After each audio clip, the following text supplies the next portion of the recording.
हाँ। हरे कृष्णा प्रभु जी। हरे कृष्ण। अजित गोविंद जैसे प्रभु। कि अभी आप बता रहे थे श्रीवास पंडित के बारे में, वो बहुत महान भक्त थे, लेकिन वो अपने आप को दिखा रहे थे कि हाँ मैं काली की पूजा करता हूँ। लेकिन आज के डेट में भी ऐसा देखा जाता है कि भला कि हम भक्त नहीं हैं, लेकिन अपने आप को दिखाने में लगे रहते हैं कि हम बहुत बड़े भक्त हैं। तो प्रभु जी, इस परिस्थिति से बाहर निकलने के लिए क्या करना चाहिए फिर? हमें ईमानदार होना चाहिए। ईमानदार व्यक्ति मतलब अंदर और बाहर इक्वल। जो अंदर है वही बाहर होना चाहिए, दिखावा नहीं होना चाहिए। और अगर आप ऊंचे भक्त हैं तो उसको दिखावा नहीं होता है। Advancement is not for advertisement. जो महान है वो कभी बोलता नहीं है महान हूँ। जो महान नहीं है वही बोलते हैं मैं महान हूँ। तो हमें ईमानदार होना चाहिए, हमें इसका पालन नहीं करना चाहिए। और हमारी ईमानदारी ऐसी होनी चाहिए कि दूसरे भी हमसे प्रेरणा प्राप्त करके ईमानदार हो जाए, कि हमें दिखावा नहीं करना है, प्रिटेंडर नहीं रहना है।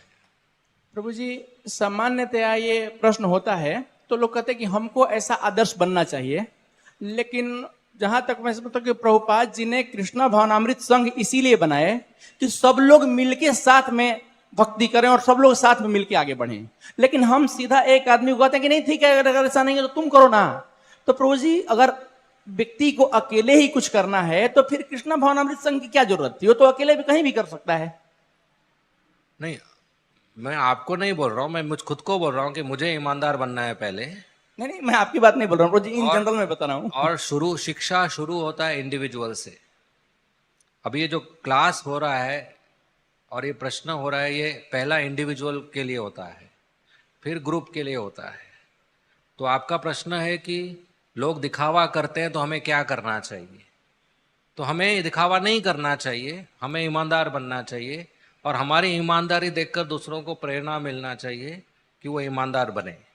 अभी आपका दूसरा प्रश्न है, फिर अगर कृष्णा भावनामृत संघ का क्या है, एक इस्कॉन एक संस्था है, एक मैनेजमेंट है, तो इनका क्या रोल है इसमें? इनका रोल ये है कि इनको भी ईमानदारी अपने चरित्र में लाना चाहिए और उसका शिक्षा बाकी भक्तों को देना चाहिए कि दिखावा मत करो। तो मैनेजमेंट दो तरीके से ये कर सकते हैं। एक तो शिक्षा से, शिक्षा होती है खुद के उदाहरण से और क्लास से। क्लास में बार बार इसके बारे में शिक्षा देना चाहिए कि हमें दिखावा नहीं करना चाहिए, ईमानदारी होना चाहिए। और दूसरा, एक शिक्षा और दूसरा व्यवस्था, मैनेजमेंट। तो मैनेजमेंट को ऐसे नियम लागू करना चाहिए, बनाना चाहिए और लागू करना चाहिए कि अगर कोई इस रास्ते पर चल रहा है, दिखावे के रास्ते पर, और समझ में आ रहा है या पकड़ा जा रहा है, तो उसको बुलाकर सुधार करे या शासन करे या डिसिप्लिन करे। तो कृष्णा भावनामृत संघ इसीलिए है कि एक दूसरे से प्रेरणा प्राप्त करके हम ईमानदारी से भक्ति करें।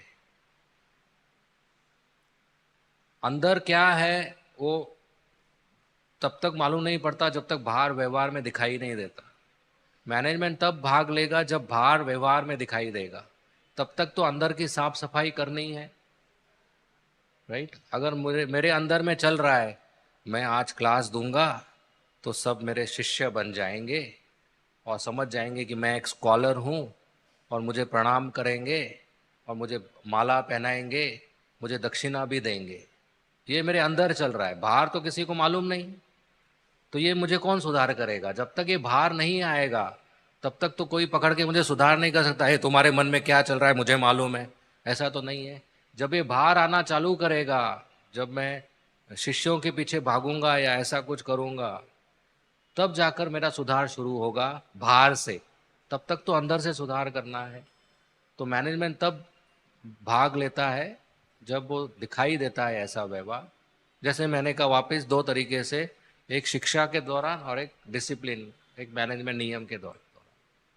अगर आपके आजू बाजू ऐसा हो रहा है और इसका सुधार नहीं हो रहा है, तो आप क्या कर सकते हैं कि एक उदाहरण प्रस्तुत कर सकते हैं और इसके बारे में आवाज़ उठा सकते हैं कि मुझे एक अच्छा संघ चाहिए ताकि मैं भी अच्छा भक्त बनूं। तो सुधार की ज़रूरत है, सब लोग मिलकर सुधार करना चाहिए। तो आप आवाज़ उठा सकते हैं। ठीक है। हरे कृष्ण प्रभु। हरे कृष्ण।